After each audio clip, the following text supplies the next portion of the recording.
Welcome to the GEMS Report, brought to you by Clarion Events, Fire and Rescue Group, and the Journal of Emergency Medical Services. My name is Ted Lee, and I am the editor-in-chief of GEMS Magazine. Along with Jeff Frankel, our managing editor, we will be bringing you subject matter experts and industry leaders in all things EMS and pre-hospital related. Today, we have a very special guest, Anna Harris, from North American Rescue, and she is the Director of Human Chemistry and Talent. Interesting title. We'll have to talk about that. And we'll be talking about a very special program that they have at North American Rescue. So Anna, thank you very much for joining me today. Great to be here. So great for working with you guys and the wonderful things you're doing. Again, I'm Anna Harris. I'm the Director of HR, also known as Human Chemistry and Talent. That's okay. Yeah, at North American Rescue. So I've been there 7 years. I am prior military. I enlisted in the National Guard in North Carolina when I was 17. Got an appointment to West Point and did 4 years there, and then 6 years active duty.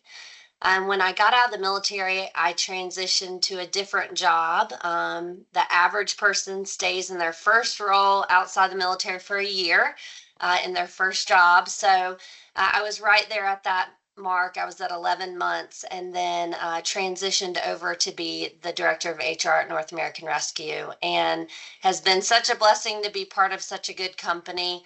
And getting to work with so many folks that are heroes, both from veteran, EMS, and public safety worlds. Well, again, thank you for joining me, and thank you for your service. I was kind of interested about the title. I wasn't sure. I said, it kind of sounds like human resources, but, it might be something a little bit different. But today we're talking about your program, Coffee with Veterans and First Responders. A very near and dear to your heart, I have gathered from our conversation.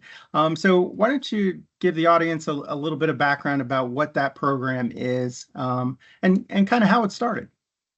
Absolutely. So when I got to the company 7 years ago, I run all recruiting and onboarding, hirings and firings for the company, and it got overwhelming, the amount of phone calls that I would get from first responders and prior military who were looking for a job, who were trying to transition to a new role, and were looking to join us at North American Rescue. And I didn't have enough jobs to give them.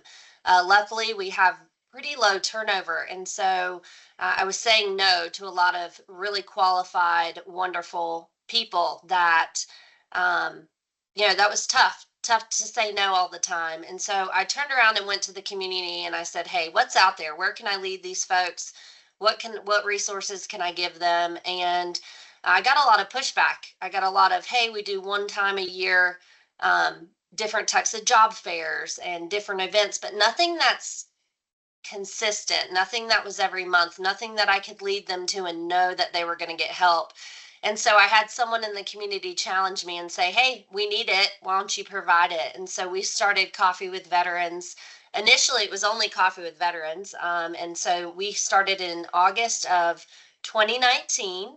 And now, since we added 3 years ago, August of 2021, we added first responders because we found out that there were even fewer resources for our first responders getting out of service than there were for our veterans. And so the initiative is an hour-and-a-half long conversation where we teach for the first hour and a half how applying for a job works, how networking works, what are the do's and don'ts, what are our first responders doing well, and what are they messing up with, and why are they not getting that next job?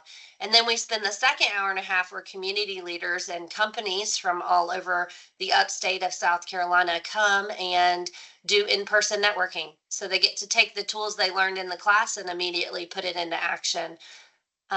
So it's been a wonderful initiative. That's how we started. It was really grassroots, and it's grown to be virtual. We can talk more about the growth as we move into this conversation. Yeah. Well, kind of, what are some of the challenges that you're noticing? And of course, from an individual who's both veteran and a first responder, I'm kind of uniquely aware of some of them. But some people, they don't even think, when they're transitioning out and be like, oh, this should be easy. Or, I have a stack of skills. I'm ready to go. I should be able to get out there and start working relatively easy. And it's not that case sometimes. Absolutely. So a few things that we see right off the bat is, the average time someone reviews your resume is 6 to 7 seconds. It's usually a scroll with the mouse as they're reviewing your application. And so how do you tell what you need to tell? How do you paint your picture, the right picture of how you can fit into their company with your unique background and skills? How do you paint that picture for them? And so we find that just with a basic resume, the picture is not painted well. And so fixing that is step one. The other piece is understanding what actually happens when you apply to a job. So when you apply, it goes through multiple people, multiple systems, and there are check boxes that have to happen. And how do you get through those check boxes? And ultimately, it's networking. 85% of roles are filled through personal connections and networking. And so by learning how the system works, what us on the HR side are actually doing on the back end of when you apply to this random, we call it the black hole, right? You go online, you apply to a job, and it feels like your resume just goes out there somewhere into the black hole. And so we help people figure out, how do I get it in front of a person?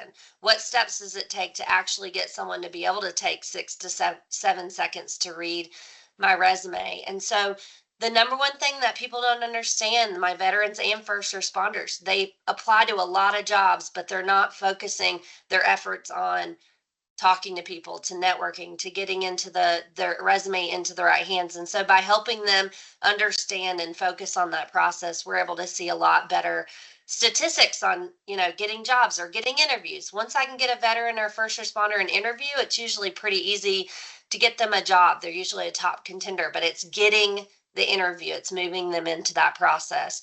So with 85% of, applications not being looked at because most jobs are gotten by people who are networking.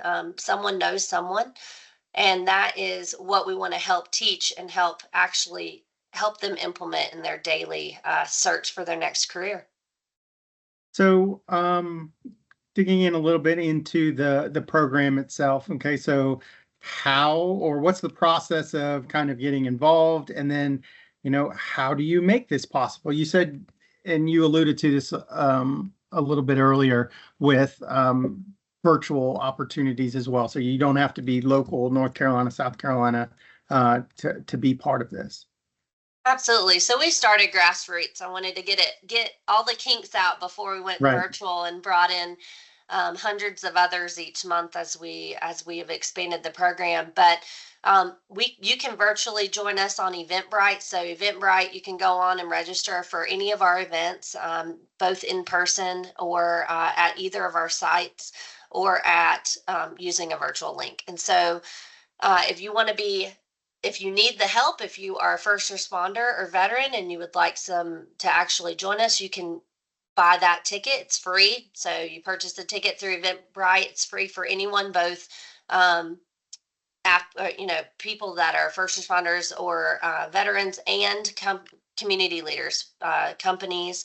And so you can go on and sign up there. And then once you sign up, you'll get a link from us for a Teams appointment that you'll be able to live stream the event. We live stream the event from the Marriott in South Carolina on the Parkway in Greenville, South Carolina, and they have hosted us all the way since before COVID. We've been at the same site. We pick a neutral site to allow everybody in the community to come on in, and it's very neutral. We don't sponsor companies. We don't, if you're a company looking to hire, we don't do special plugs for you. We say, show up. The whole point of it is, if you want to network, if you really want to hire a first responder or veteran, you'll show up, you'll make the connections, you'll have a cup of coffee. We bring in coffee at all of our sites, and drink coffee and communicate and have a great, conversation with individuals around you that are looking. And we find it works. We find those connections start sprouting additional connections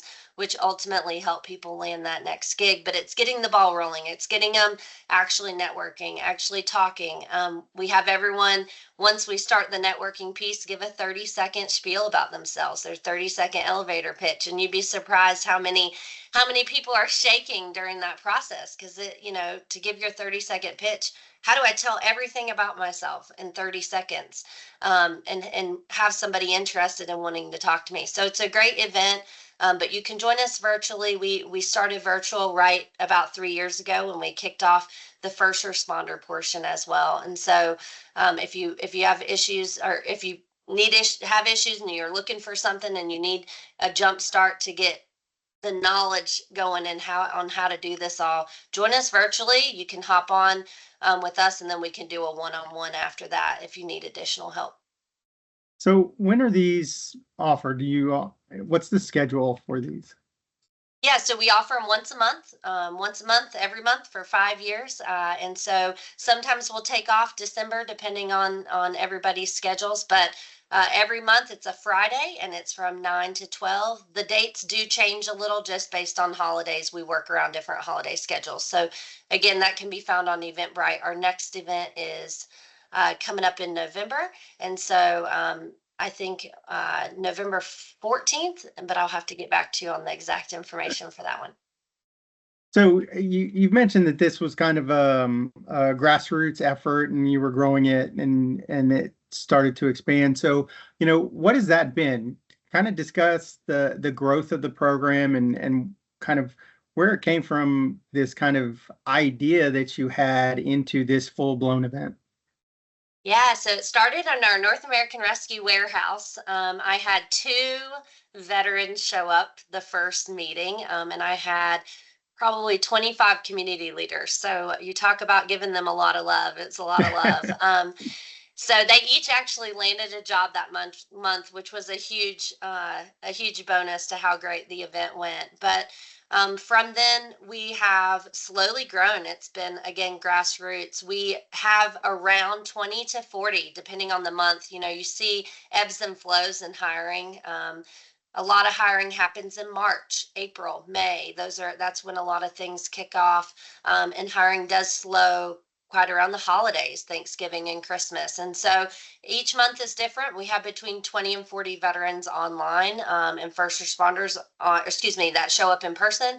And then we'll have an additional 20 to 100, it depends on the month, of folks who come online and join us virtually. We've also expanded to the Clemson campus, and so their ROTC and military program there hosts an on-site where we live stream the presentation for an hour and a half, and then they do their own networking.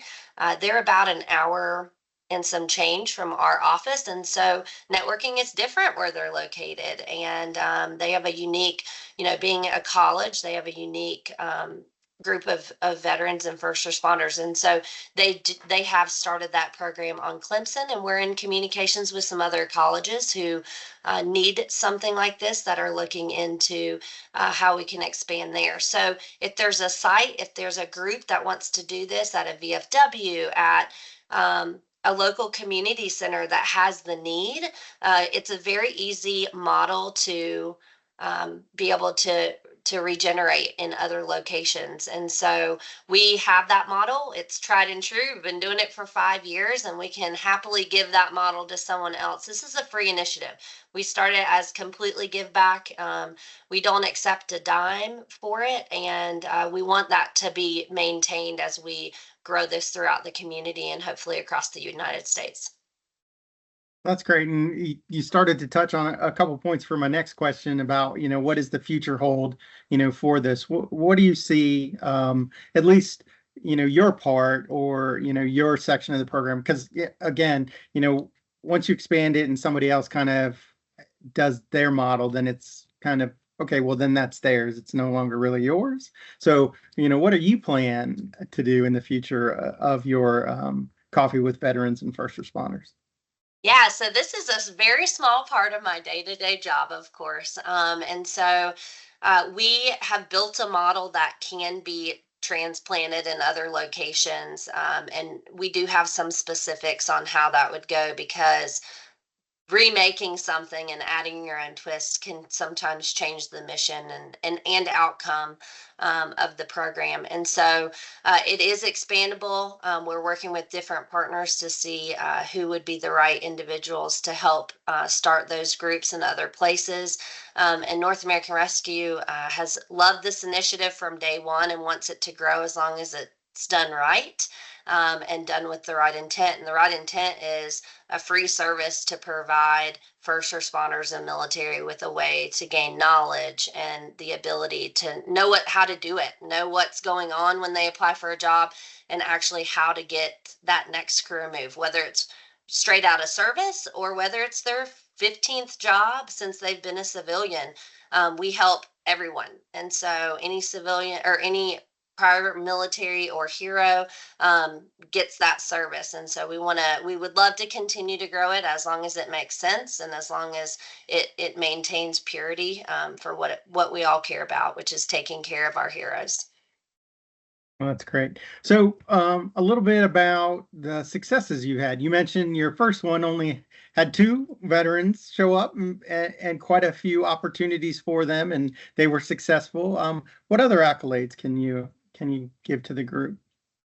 Yeah, so oh wow. Every coffee we usually have folks come back and share what their successes were. And that's one of the great things we focus on is, hey, come back and give hope to the new guys who are starting, right? And so we get those stories every month, and they show true to the principles that we talk about, which is how to network, how to do it the right way, how to be authentic, how to build those relationships, and how to people usually want to give back after they've received a job and the program has worked for them, so they get excited to come back on the other end and become hiring. But they start the hiring process for other veterans within the organization, which has been some of the biggest blessings, right? Because we have people that take leadership roles immediately following and then are able to help and hire right away. One of the big things we have some confusion out there about is usually these are not entry level individuals looking for a job. I can get almost anyone who's entry level a role within the next few days. These are advanced skilled individuals who have resumes that are complex. They can do multiple things. They have skills that are hard to translate. And so these are folks that are taking leadership roles. They're taking professional roles. And so they're not taking, it's not, you're not going out on a limb and just hiring an entry level person. You're hiring a skilled individual who has a lot to offer in that world. And it's helping them relate those skilled abilities into how they can be part of a civilian organization in that way. And a lot of companies still, even if they want to hire a first responder, they want to hire a veteran, they struggle. They struggle with understanding the lingo. They feel like they're taking a chance on folks. And it's hard we have to teach both, right? We teach both the first responder, the hero, how to speak the lingo and how to present themselves in the right way to a company. And then we also try and teach the company, here's what to look for. Here is what they mean when they say that. Here's what it means to take a chance on someone. And then once they get into the organization, we've seen a ton of success. So I have countless individuals who have come back and hired folks. One of my favorite stories is I have a gentleman named Scott, and he's come back 3 times in 5 years and gotten a new job. And promoted each time. And now he's actually running this program with the Clemson office. So he is working with the school Clemson to help build their military programs and has partnered with Coffee with Veterans. And it's because of his own success, right? He's had 3 great movements due to that networking opportunity. Well, that's great to hear. And thank you very much for your time today and for your efforts with this program. It sounds like it's been a godsend to a lot of people for sure. So anything else before we wrap up today? Any messaging that you'd like to get out or any last words for the program? Yeah, I feel like, for me, coming out of the military, I had a stacked resume. I had, went to West Point. I have a master's in business administration. I have a black belt in Six Sigma. I have a lot of stuff on my resume, and it was still not easy. It was not easy to transition. And so, if it wasn't easy for me, look across the board. People struggle. This is a hard time. Transition is hard no matter how prepared you are, no matter how much you think you know what the outside looks like. So I encourage our first responders, I encourage our veterans to not put your head in the sand, to get out there, to do networking events, to link up with people who know what's going on, to start asking hard questions before you transition so that you can be prepared. And then don't let yourself go down the spiral of throwing your resume in the black hole and not hearing back responses. The average amount, out of 100 resumes, you put out 100 resumes, you're likely to maybe get 3 of them to come back and ask for a phone screen or an interview. 3 out of 100. And so if you go down the path of just submitting into the black hole, that's the results you'll get. And so either be prepared for that or really use your tools and become part of that 85%. 85% of folks who get a job by networking. And so if you need tools to do that, join us. I'm happy to see you in person or online. And we'd love to give you those tools. And then also after you get that basic knowledge, go use it. We will provide you some things to go do. You got to go do this. Here's a checklist of 10 things. If you're worried about what's next, I can give you a list of 10 things. Go out and do these 10 things. And if you're still struggling, we have a problem, because I can tell you those that go out and do the work, they get the job, and it's a full-time job to get a job. And so if you're working a job, it's a full-time job to also get a job. It's a lot of work. And so don't let this mountain overwhelm you. Understand it is a mountain, that you have a lot of people behind you and folks that want to help. And we'd love to be part of that journey or help direct you to someone who can give you some help during that process. All right, great. Well, thank you again. It was very nice talking to you today, and very much thank you for everything that you've done with this program. So we look forward to hearing from you in the future, and expecting great things. Thank you very much. Thank you, Ted.